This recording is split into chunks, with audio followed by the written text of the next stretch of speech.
لیلۃ القدر اپنے دامن میں اتنی رحمتیں رکھتی ہیں کہ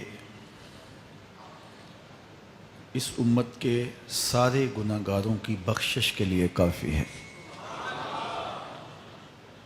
اس رات میں روح الامی اترتے ہیں فرشتوں کے جلو میں، جھرمٹ میں، اور اہل ایمان جو قیام میں ہوتے ہیں، قعود میں ہوتے ہیں، ذکر الہی میں ہوتے ہیں، ان سے مصافحہ کرتے ہیں۔ یہ رات کون سی ہے؟ ترکی خیمے میں چٹائی ایک سمت کر کے سر انور حضور نے باہر نکالا اور فرمایا کہ لیلۃ القدر کو آخری عشرے میں تلاش کرو۔ اور ایک روایت کے لفظ یہ ہیں کہ آخری عشرے کی تاک راتوں میں تلاش کرو۔ وہ تاک رات کون سی ہے؟ اس کو مخفی رکھا گیا۔ حضرت ابی بن کعب رضی اللہ تعالی عنہ صحابی رسول ہیں، فرماتے ہیں میں قسم کھاتا ہوں کہ وہ رات 27ویں شب ہے۔ حضرت بایزید بسطامی علیہ رحمہ فرماتے ہیں مجھے زندگی میں یہ رات 2 بار ملی ہے اور دونوں بار 27ویں شب ہی تھی۔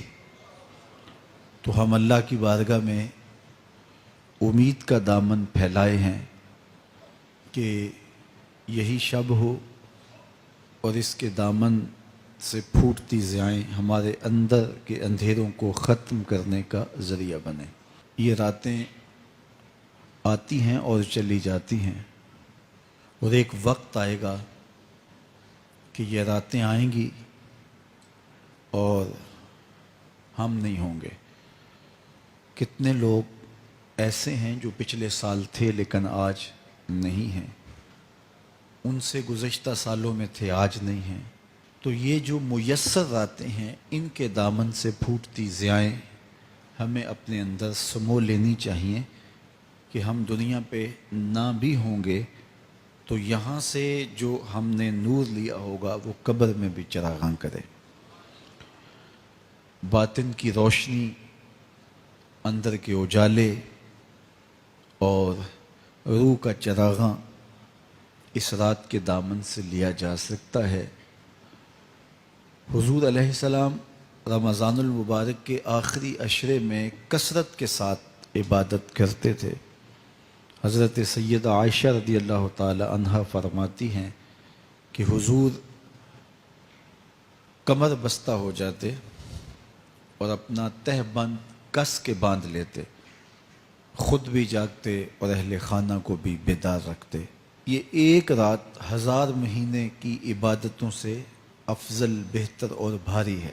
تو اس امت کو جب اتنا نوازا گیا ہے کہ ایک ایک رات اتنی برکتوں کی حامل عطا ہوئی ہے، تو پھر ہمیں بہت زیادہ کوشش کر کے برکتیں سمیٹ لینی چاہیے تاکہ جب ہم اس دنیا سے جائیں تو ہمارے پاس ایک بہت بڑا روشنیوں کا ذخیرہ ہو جو ہماری قبر میں بھی چراغاں کرے، حشر میں بھی روشنی دے، اور ہمیں کہیں بھی اندھیروں کا سامنا نہ کرنا پڑے، چونکہ روشنیاں تو ہم نے یہاں سے لے کے جانی ہیں۔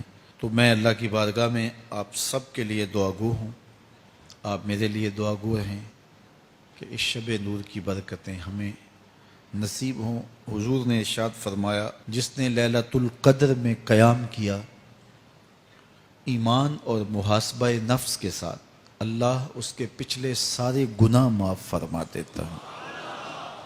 ام المومنین سیدہ عائشہ رضی اللہ تعالیٰ عنہ فرماتی ہیں کہ میں نے عرض کی اے اللہ کے محبوب صلی اللہ علیہ وسلم، اگر میں لیلۃ القدر کو پا لوں تو مجھے پھر کیا دعا مانگنا چاہیے؟ تو حضور نے ارشاد فرمایا اگر تم لیلۃ القدر پا لو تو یہ دعا مانگو، اللہم انک عفو تحب العفو فاعف عنی۔ اے اللہ تو معاف کرنے والا ہے، معاف کرنے کو پسند کرتا ہے، میرے معاملات سے درگزر فرما۔ تو اللہ تعالیٰ اس رات کی برکتوں سے ہمیں اپنی پناہ میں، امان میں، حفاظتوں کے حصار میں رکھے۔